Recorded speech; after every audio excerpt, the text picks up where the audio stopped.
یا جیسا کہ آسمان سے بارش ہو جس میں اندھیرے اور گرج اور بجلی ہو، اپنی انگلیاں اپنے کانوں میں کڑک کے سبب سے موت کے ڈر سے دیتے ہوں، اور اللہ کافروں کو گھیرے ہوئے ہے۔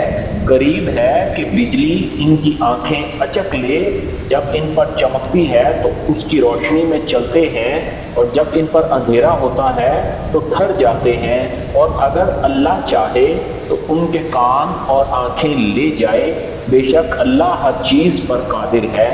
اے لوگو، اپنے رب کی عبادت کرو جس نے تمہیں پیدا کیا اور انہیں جو تم سے پہلے تھے، تاکہ تم پرہیزگار ہو جاؤ، جس نے تمہارے لیے زمین کو بچھونا اور آسمان کو چھت بنایا اور آسمان سے پانی اتارا، پھر اس سے تمہارے کھانے کے لیے پھل نکالے۔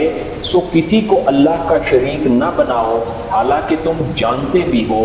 اور اگر تمہیں اس چیز میں شک ہے جو ہم نے اپنے بندے پر نازل کی ہے، تو ایک صورت اس جیسی لے آؤ، اور اللہ کے سوا جس قدر تمہارے حمایتی ہوں بلا لو اگر تم سچے ہو۔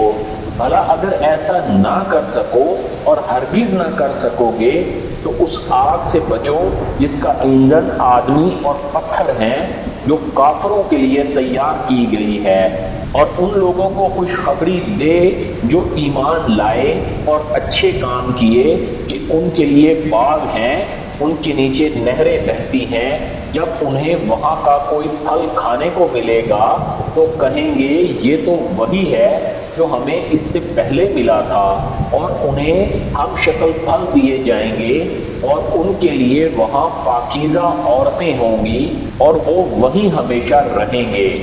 بے شک اللہ نہیں شرماتا اس بات سے کہ کوئی مثال بیان کرے مچھر کی یا اس چیز کی جو اس سے بڑھ کر ہے۔ سو جو لوگ مومن ہیں وہ اسے اپنے رب کی طرف سے صحیح جانتے ہیں، اور جو کافر ہیں سو کہتے ہیں اللہ کا اس مثال سے کیا مطلب ہے۔